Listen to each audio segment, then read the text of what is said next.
Πρώτο όφελος. Υγεία του πεπτικού συστήματος. Τα κάστανα μειώνουν τα επίπεδα χολυστερόλης και σταθεροποιούν τα επίπεδα σακχάρου στο αίμα. Μειώνουν επίσης τον κίνδυνο δυσκυλιότητας και εντερικών επιπλοκών όπως η εκκολποματιτίδα.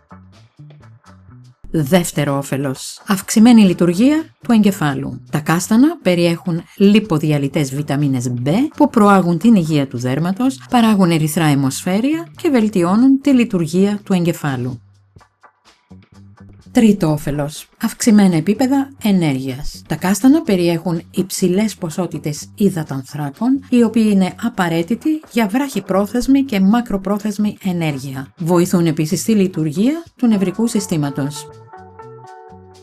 Τέταρτο όφελος. Πιο δυνατά οστά. Τα κάστανα περιέχουν χαλκό, ένα ιχνοστοιχείο που ενισχύει την αντοχή των οστών και ενισχύει το ανοσοποιητικό σύστημα.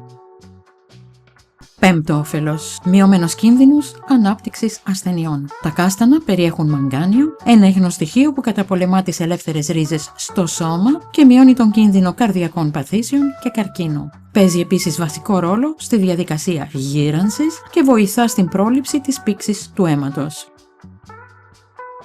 Έκτο όφελος. Δεν περιέχουν γλουτένη. Τα κάστανα αποτελούν μια ασφαλή και ωφέλιμη επιλογή για άτομα με κοιλιοκάκι, μια πάθηση που επηρεάζει τη λειτουργία του λεπτού εντέρου. Κίνδυνοι και παρενέργειες.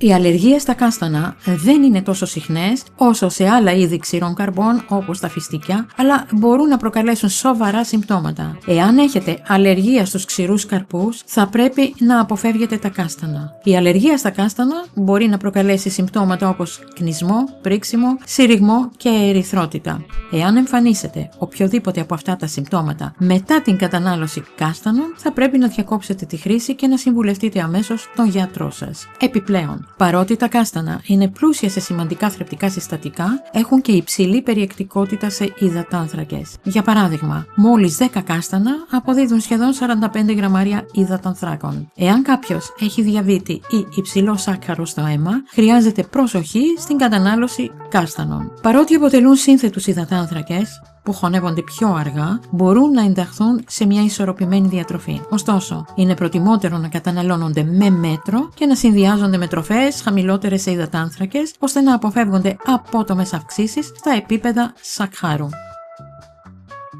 Στο κανάλι μας υπάρχουν αρκετά βίντεο για διάφορα και σχετικά που αναφέρθηκαν σε αυτό το βίντεο. Όσο για τους συνδέσμους, θα τους βρείτε στην περιγραφή του βίντεο ακριβώς από κάτω. Εν τω μεταξύ, πάρτε μια γεύση.